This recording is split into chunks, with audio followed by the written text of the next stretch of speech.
Good morning everyone. Class 6 subject social science. ठीक है, आज हम अपना चैप्टर 9 स्टार्ट कर रहे हैं। इसके पहले हमने पढ़ा था मौर्य एम्पायर, है ना, the rise of Maurya empire. उसके बाद हमने पढ़ा था ट्रेड एंड डेवलपमेंट, है ना, of rise of trade and town, है ना, शहरों का और बिजनेस का।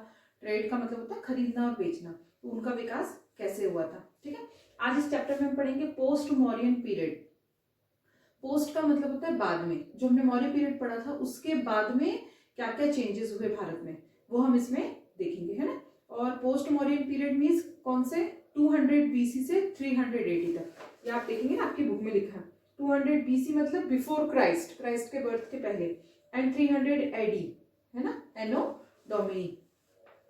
तो उस स्टेज में क्या हुआ था, when the large Mauryan Empire began to break into parts, many small kingdoms sprang up to over the country. Maurya period हमने पढ़ा था, है ना, जिसमें चाणक्य था। जब धीरे धीरे वो मौर्य पीरियड खत्म होने लग गया, तो उसके बाद में बहुत सारे छोटे छोटे राज्य जो थे, किंगडम्स, वो बढ़ना शुरू हुए, है ना। उसमें सबसे पहले क्या आया था, संगम एज, है ना। वो कौन सा युग था, the three kingdoms namely Cholas, the Pandyas and Cheras were situated in the south region. Maurya सबसे पहले आए, और उसके बाद में कौन कौन आए थे, चोला किंगडम, पांड्या किंगडम और चेरास किंगडम। ये उस टाइम के वंश हैं, जैसे कोई राजा का वंश चलता है ना, जैसे मौर्य। तो मौर्य पीरियड जब तक चला, उन लोगों ने शासन किया, उनके खत्म होने के बाद में ये तीन जो हैं ये शासन में आए। इन्होंने अपने छोटे छोटे राज्यों को पावरफुल बनाया, दूसरे राज्यों को हरा करके। situated north region of the river Krishna. This region was called as the Tamil region or Tamilkam. This period is referred to as the Sangam age. ये तीनों शासन जो थे वो साउथ में थे, भारत के दक्षिणी भाग में। तो इस युग को जिसमें ये तीनों बढ़े उसे कहा जाता है संगम एज। द संगम लिटरेचर, है ना, लिटरेचर मतलब उस टाइम का जो साहित्य था। The word Sangam means an assembly. In the early century of the Christian era, 3 assemblies called Sangam were held under the patronage of the Pandyas. The 3 kingdoms were constantly at war with each other. है ना, ये तीनों एक दूसरे के लिए क्या थे, युद्ध, हमेशा एक दूसरे के खिलाफ, अपने आप को पावरफुल बनाने के लिए।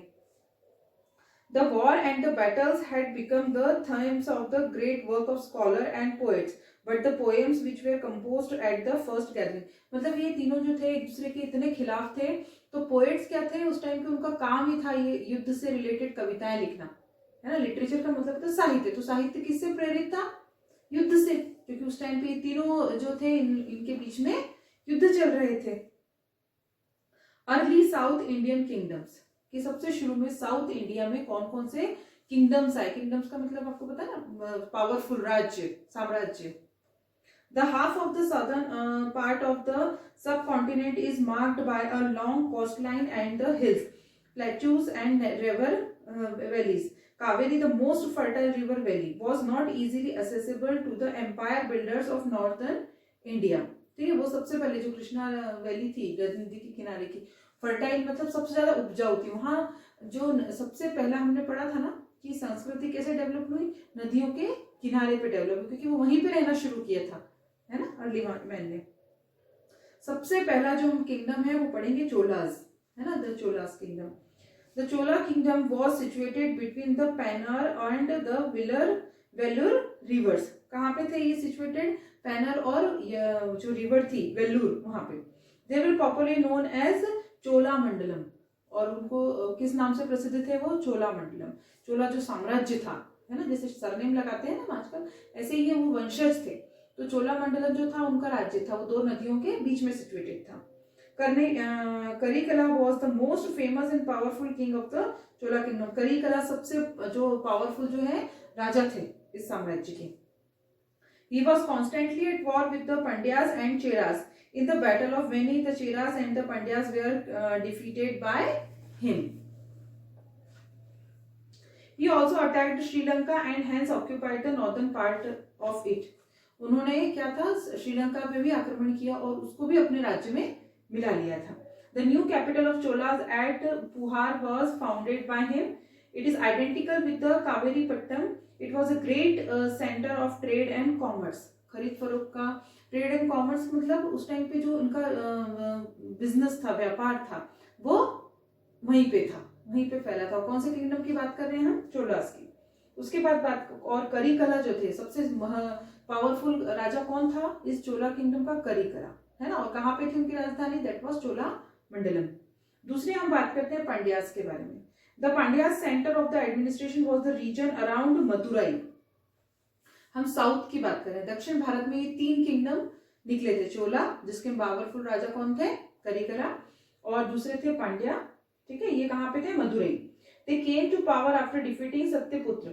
Madurai was the capital of Pandyas. Madurai जो है वो पांड्यास की कैपिटल थी, राजधानी थी Madurai.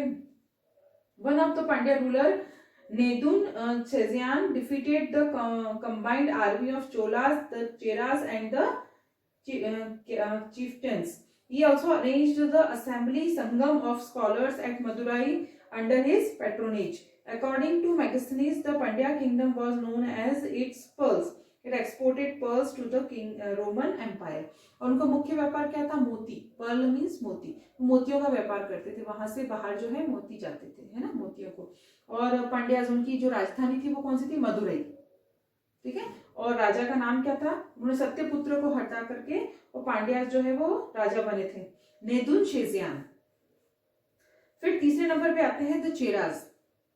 The Cheras were also known as Kerala Putras, ठीक है, Kerala Putras. They ruled the Malabar coast, जो अभी केरला और कोचीन है ना, वहां पे वो राज्य थे। हम दक्षिण की बात कर रहे हैं, तो ये तीनों कहाँ पे उदय हुए? पावरफुल कहाँ बने? दक्षिण में, दक्षिण भारत में, ठीक है। Nendun, Shezian and the Senguttaran were the most powerful kings of the kingdom. It is said that the Nedun Cheradan captured a fleet of Roman ships from the coast of Malabar. He fought against the Cholas and the Pandyas. Life of the people, किस तरह से उनका जीवन था इस संगम as में? संगम as में Cholas, Pandyas and Cheras, ये तीनों जो किंगडम्स थे, चोला किंगडम, पांड्या किंगडम और चेरास किंगडम, उस टाइम पे उनका जीवन कैसा था? The people led a simple way of living. They lived in village as well as town. गांवों में भी रहते थे और शहरों में भी रहते थे. The people living in town and coastal areas were engaged in trade. The main occupation of people was agriculture. उनका मुख्य काम क्या था? खेती करना, agriculture. Music, dance, poetry and recitation were the chief recreational activities. Dance में कविताएं लिखना और म्यूजिक जो थे वो उनके एंटरटेनमेंट के साधन थे. They ate food that consist of meat, fish, vegetable, milk, curd and rice. अभी भी आपने देखा ना, साउथ का जो मेन फूड होता है वो राइस होता है, स्टेपल फूड। वो सबसे ज्यादा चावल खाते हैं, फिश, कर्ड, है ना, ये वहां का staple food. The commonly used food items by them were milk, butter and honey, ठीक है, मिल्क, बटर और हनी, ये उनका जो है मेन डाइट था, मतलब खाने में शामिल होता था. एडमिनिस्ट्रेशन, उनका जो शासन था वो कैसे चलता था? The supreme authority was the king who ruled with the help of a council of ministers and large number of chiefs called the sabha.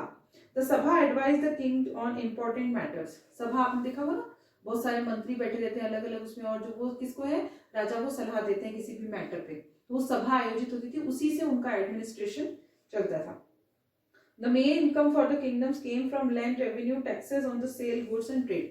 जो व्यापार होता था ना, खरीदने का और बेचने का, उसमें वो टैक्स लेते थे, लगान लेते थे, और लैंड रेवेन्यू मतलब जमीन के ऊपर जो लगान लेते थे, उसी से जो है वो मेन सोर्स था इनकम राजा का, लगान को वसूल करना.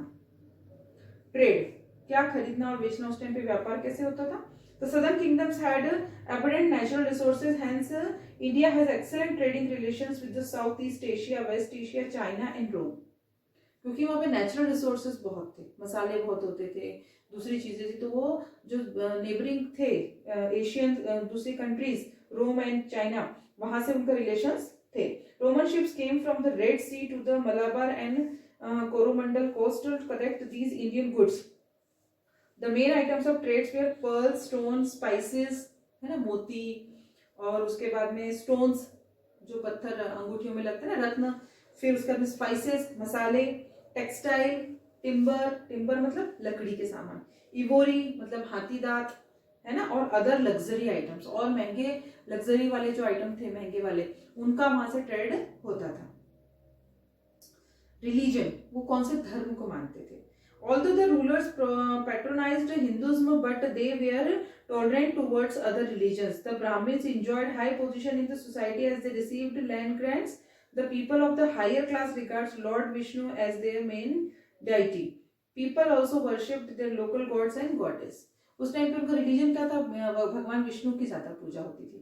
और जो ऊंचा स्थान किनको प्राप्त था, ब्राह्मण्स को, क्योंकि उनको लैंड रेवेन्यू मतलब वो भी मिलता था, दान दक्षिणा में बहुत सारी चीजें मिल जाती थी। और मेनली वो किसकी पूजा करते थे, दूसरे धर्म को भी मानते थे, लेकिन मेनली वो भगवान विष्णु की पूजा करते थे। ठीक है, उसके बाद में हम देखते हैं नॉर्थ वेस्ट और Indo Greeks. The Indo-Greeks were the descendants of the Greek general who were ruling in Iran and northern Afghanistan. ठीक है, तो अभी हमने संगम एज में किनके बारे में पढ़ा है, द चोलास, पांड्याज एंड चेरास। ठीक है, इसके बाद में द पल्लवास और द शाकास, इनके बारे में कौशस है ना, कौशल, इनके बारे में भी अपने नेक्स्ट सेशन में पढ़ेंगे। इनके जीवन के बारे में, ये अलग अलग किंगडम्स हैं, अलग अलग साम्राज्य उदय हुए और कुछ सालों तक ये रूल करने के बाद में सबका अंत हो गया धीरे धीरे। और इसी तरीके से भारत का जो है डेवलपमेंट होता गया, है ना। आपने देखा हमने हिस्ट्री में अर्ली मैन से शुरू करते हुए और वैदिक पीरियड और धीरे धीरे वेदास का शुद्ध जो वर्ण सिस्टम था वो आया, जो महाजनपद जनपद से आया, और कैसे धीरे धीरे राज्य, साम्राज्य और राजाओं का शासन आ गया। ठीक है, ये हम लास्ट तक अभी पढ़ेंगे, तो इसके आगे का हम अपने नेक्स्ट सेशन में पढ़ेंगे।